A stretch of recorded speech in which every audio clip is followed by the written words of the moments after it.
রমজানের নিত্যপণ্যের বাজার নিয়ে এখন আমরা বিস্তারিত আলোচনা করব এবং এই বিষয়ে আলোচনা করতে স্টুডিওতে আছেন বাংলাদেশ রেস্তোরাঁ মালিক সমিতির মহাসচিব ইমরান হাসান। স্বাগত আপনাকে। ধন্যবাদ। আমরা প্রতিবেদন দেখছিলাম যেখানে আমরা দেখতে পাচ্ছি যে রমজানের বিভিন্ন নিত্যপণ্যের দাম বাড়ছে, পাশাপাশি মাংসের দাম বাড়ছে। এই যে রমজানের দাম বেড়ে যাওয়া প্রত্যেক বছর, এই বিষয়টাকে কিভাবে দেখছেন? এটা তো আমাদের দেশের ট্রেন্ড চলে আসছে, বহু বছর যাবৎ দেখে আসছি। রমজান আসলেই এক শ্রেণীর ব্যবসায়ীরা প্রত্যেকটা প্রোডাক্ট মজুত করে হোক, যেভাবে করে হোক, ম্যানিপুলেট করে হোক, বাজার থেকে সাধারণ মানুষের পকেট থেকে টাকা হাতিয়ে নেওয়ার এই পদ্ধতি তো চলে আসছে আজকে 50 বছর যাবৎ দেখে আসছি। আমি হয়তো 20-25 বছর যাবৎ ব্যবসায় ইনভলভ আছি। আমরা দেখছি যে রমজান আসলেই সমস্ত কিছুর প্রোডাক্টের দাম বেড়ে যায়, টাকা দিলে সব প্রোডাক্ট পাওয়া যায়। তো এটা দেখার কিছু নেই, এটা আমরা সয়ে গেছে আমাদের। এখন সামনে রমজান, এখন থেকে শুরু হয়েছে বাজার বাড়তি। আপনি দেখতে পাচ্ছেন যে এলপিজির যে সমস্যা, আমরা কিছুদিন আগে সংবাদ সম্মেলন করেছিলাম, অথচ সরকারের তরফ থেকে একটি ওয়াট এখন পর্যন্ত এলপিজির ব্যাপারে আমরা শুনতে পাইনি। সেই এলপিজির 1300 টাকা গ্যাস আমরা এখনও 3200, 2800, কোনো কোনো জায়গায় 3500 টাকা দিয়েও আমরা গ্যাস পাচ্ছি না। টাকা দিচ্ছি, গ্যাস পাওয়া যাচ্ছে, সেই ব্যাপারে সরকারের কোনো উদ্যোগ নেই। আমাদের প্রথম কুকিংয়ের একটা বড় হচ্ছে আপনার এলপিজি। সেই এলপিজি সংকট থেকেই শুরু হয়েছে সব কিছু। আমরা দেখতে পেলাম আপনার রিপোর্টে অলরেডি বাজারে 50 টাকা থেকে 100 টাকা বেড়ে গেছে আপনার খাসি এবং গরুর দাম। সেটা রমজান পর্যন্ত কতটুকু যায় সেটা বোধগম্য নয় আসলে। আপনি দেখবেন যে খেজুর নিয়ে প্রতি বছরই একটা আলোচনা হয়। আমি জানি না আমাদের দেশের সরকারে যে কি আছে, কি ভূতটা ওই ভেতরে আছে আমলাতন্ত্রে। তারা ওই খেজুরের মধ্যে এমনভাবে একটা ইম্পোর্ট ডিউটি বসিয়ে দেয় যেটা সাধারণ মানুষ যেটা অ্যাফোর্ড করতে পারে, একদম কম দামি খেজুর, সেই খেজুরটা এখন 400 টাকার কাছাকাছি চলে গেছে, যেটা আগে 100 টাকায় 150 টাকায় খেজুরটা পাওয়া যেত। এখন আমরা কাকে বলবো? আসলে সরকারও নাই, এখন একটা অন্তর্বর্তীকালীন সরকার আছে। আর যারা বিগত সরকার ছিল তারাও আমরা দেখতে পাইনি রমজানে কোনো উদ্যোগ নিয়েছে। বেসিক্যালি রমজানে আমার মনে হয় আমলাতন্ত্র এবং সরকার দুজনে মিলে বড় বড় সিন্ডিকেট, বড় বড় ব্যবসায়ীদেরকে সুযোগ করে দেওয়ার জন্য, এই সাধারণ মানুষের পকেট হাতিয়ে নেওয়ার জন্য একটা ব্যবস্থা করে দেয় আর কি। এটা হচ্ছে ট্রেন্ড চলছে আমাদের দেশে আর কি। এখন রমজানের আগেই যে পরিস্থিতি চলছে বাজারে, কিছু পণ্যের দাম বেড়ে যাচ্ছে।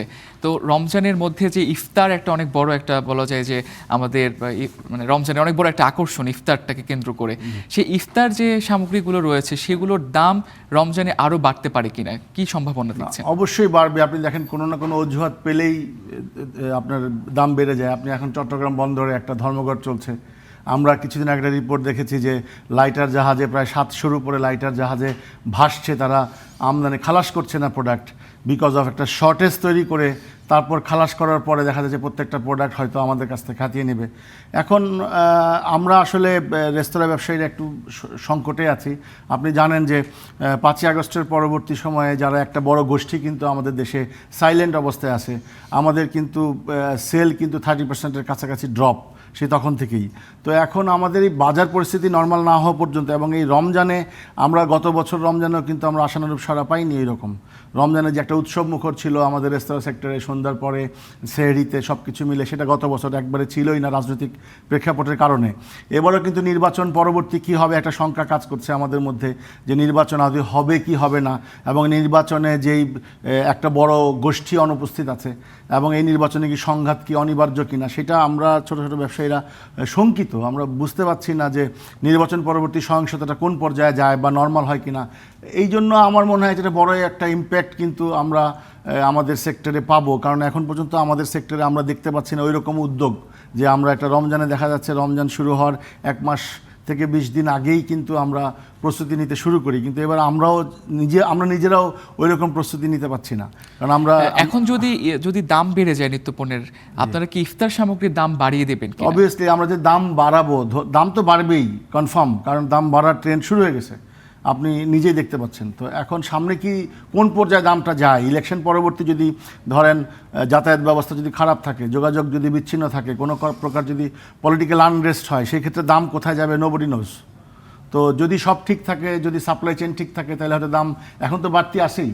আর একটা গোষ্ঠী তো রমজান শুরু হওয়ার আগেই, এই যে আপনি ধরেন যে ফার্স্ট উইকে স্যালারি পেয়েছে মানুষ, এখন বাজার সদাই করবে, রমজান আসার আগে বাড়তি দামে অলরেডি কিনছে, এবং যারা কিনতে পারে নাই, অনেকের স্যালারি 10 তারিখে 12 তারিখের পরেও হয়, তাদের এই ইলেকশনের 4-5 দিন বন্ধ, এরপরে যদি কি হয়, এই একটা উৎকণ্ঠা তো আসেই।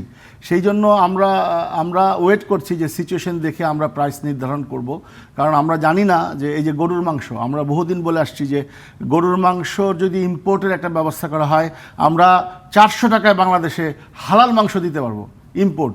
একটা গোষ্ঠীকে সুযোগ করে দেওয়ার জন্য আপনি হয়তো অনুসন্ধানী সাংবাদিকতা করলে আপনারা পাবেন বাংলাদেশের একটা বড় শিল্প গোষ্ঠী, একটা না অনেকগুলো বড় শিল্প গোষ্ঠী ফার্মিংয়ের নামে তারা ইম্পোর্ট করতে দিচ্ছে না। এই ফার্মিং করে করে তারা ওইখান থেকে টাকা, কালো টাকাটা হোয়াইট করছে, কারণ কৃষিতে একটা বড় সাবসিডি নেওয়া যায়। এবং পাশাপাশি তারা একটা গোষ্ঠীকে, সাধারণ কৃষক এখন আর গরু ওইভাবে পালে না।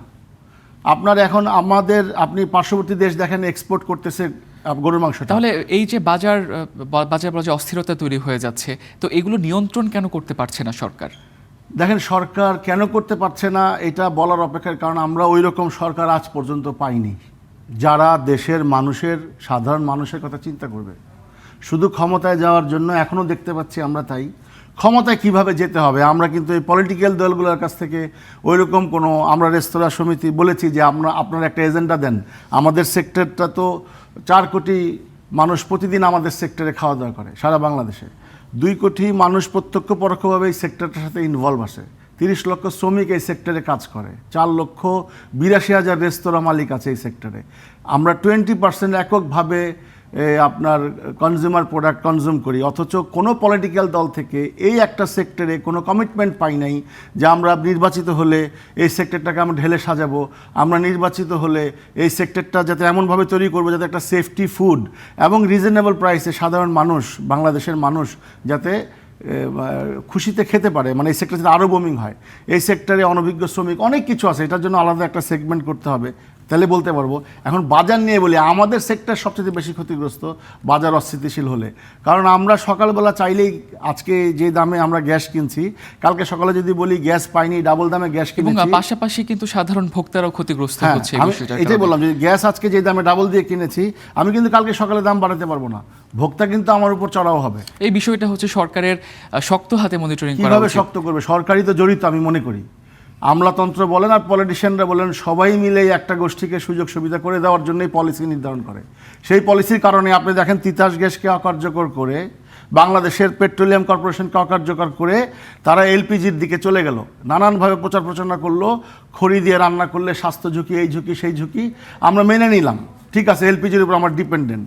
সেই এলপিজি সরকারি প্রতিষ্ঠান থাকা সত্ত্বেও আপনি দেখেন 40টা কোম্পানিকে, সেই নির্দিষ্ট কোম্পানি, তাদের একটা করে লাইসেন্স লাগবে। এই 40টা কোম্পানিকে লাইসেন্স দেওয়ার পরেও আপনি দেখেন এখন পর্যন্ত যেই লুটটা এই 3 মাসে গ্যাস সংকটের কথা বলে লুট করলো সাধারণ মানুষের টাকা সরকারের। এই বিষয়ে আমরা আরো একদিন হয়তো আলোচনা করবো আপনার সাথে, আমাদের সময়ের খুবই স্বল্পতা। আপনাকে অসংখ্য ধন্যবাদ আজকে আমাদের সঙ্গে যুক্ত হওয়ার জন্য। ধন্যবাদ আপনাকে।